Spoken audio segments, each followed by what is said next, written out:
Class 3 subject اسلامیات۔ السلام علیکم dear students, اسلامیات کی بکس کھول لیں اور پیج نمبر 28 نکال لیں۔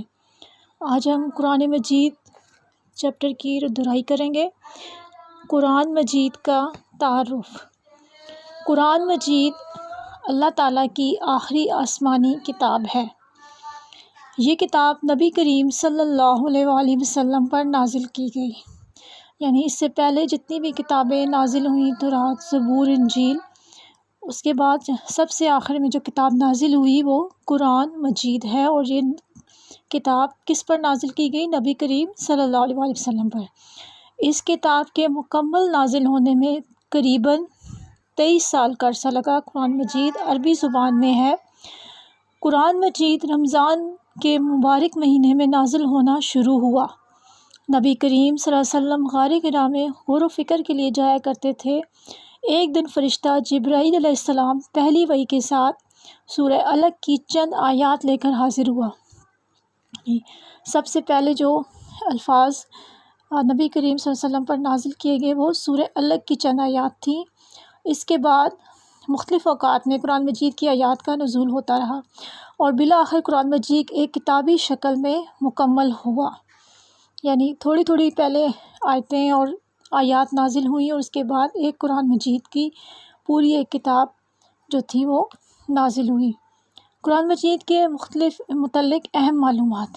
قرآن مجید کی پہلی سورت کا نام سورۃ الفاتحہ ہے۔ قرآن مجید کی آخری سورت کا نام سورۃ الناس ہے۔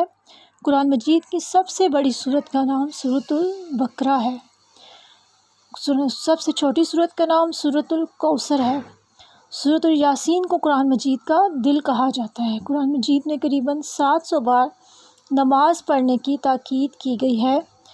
جو صورتیں ہجرت سے پہلے نازل ہوئیں مکی صورت کہلاتی ہیں، یعنی جب آپ صلی اللہ علیہ وسلم مکہ میں تھے تو آپ صلی اللہ علیہ وسلم پر جو آیات نازل ہوتی تھیں وہ مکی صورتیں کہلاتی ہیں، اور جو صورتیں ہجرت کرنے کے بعد آپ صلی اللہ علیہ وسلم پر نازل ہوئیں، ہجرت مدینہ کے بعد نازل ہوئیں، انہیں مدنی صورتیں کہتے ہیں۔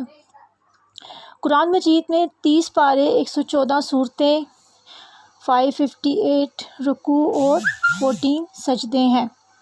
قرآن مجید کی حفاظت کی ذمہ داری خود اللہ تعالیٰ نے لی ہے، اس لیے کہ ایک معجزہ ہے کہ 1400 سال سے زیادہ کا عرصہ گزرنے کے باوجود قرآن مجید بالکل محفوظ اسی حالت میں موجود ہے جس حالت میں نبی کریم صلی اللہ علیہ وسلم پر نازل کیا گیا۔ یعنی جو غیر مسلم قرآن مجید کو نہیں مانتے، اگر وہ چاہیں بھی تو اس قرآن مجید کو کی طرح کی کوئی آیت یا صورت نہیں بنا سکتے۔ یہ بالکل اسی طرح موجود ہے جس طرح یہ نازل ہوا تھا، اور یہ اللہ تعالیٰ کا ایک بہت بڑا معجزہ ہے۔ اب پیج نمبر 29 پہ آ جائیں۔ قرآن مجید کی تلاوت کے آداب، یعنی جب آپ قرآن مجید پڑھنے لگیں تو آپ کے کچھ باتوں کا آپ کو پتہ ہونا چاہیے کہ قرآن مجید کی تلاوت کرنے سے پہلے مندرجہ ذیل آداب کا خیال رکھنا ضروری ہے۔ جسم اور لباس پاک ہو۔ تلاوت کے لیے بیٹھنے کی جگہ کا پاک ہونا بھی ضروری ہے۔ تلاوت شروع کرنے سے پہلے تعوذ یعنی اعوذ باللہ من الشیطان الرجیم پڑھنا ضروری ہے۔ اس کے بعد تسمیہ یعنی بسم اللہ الرحمن الرحیم پڑھنا چاہیے۔ قرآن مجید کی تلاوت رموز اوقاف کا خیال رکھتے ہوئے کرنی چاہیے، یعنی رموز اوقاف کا مطلب یہ ہے کہ جہاں جہاں رکنا ہے وہاں آپ نے، اور کس جگہ آیت ختم ہو رہی ہے وہاں آپ نے وقف کرنا ہے، یہ سب چیزوں کا خیال رکھنا چاہیے۔ اور قرآن مجید کی تلاوت کے دوران باتیں نہیں کرنی چاہیے۔ اس کے بعد آپ کی ایکسرسائز ہے، اس میں سارا کام آپ کا پہلے ہوا ہوا ہے، آپ کی بک پہ بک ورک ہوا ہوا ہے، اور سوال کے جوابات اگر آپ نے نیٹ کاپی پر پہلے سے نہیں لکھے تو اب آپ نے نیٹ کاپی پر لکھنے ہیں۔ قرآن مجید کے مکمل نازل ہونے میں کتنے سال کا عرصہ لگا؟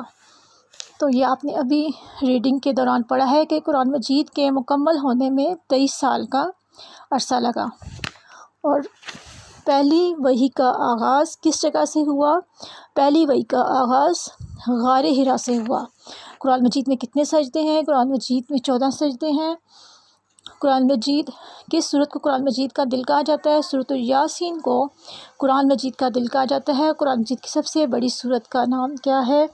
قرآن مجید کی سب سے بڑی صورت کا نام سورۃ البقرہ ہے۔ اس کے بعد آپ کی اگلے کوشچن جو ہیں وہ سب آپ نے بک پر کیے ہوئے ہیں آلریڈی، اور یہ سب آپ نے کام یاد بھی کرنا ہے اور لکھنا بھی ہے۔ خدا حافظ۔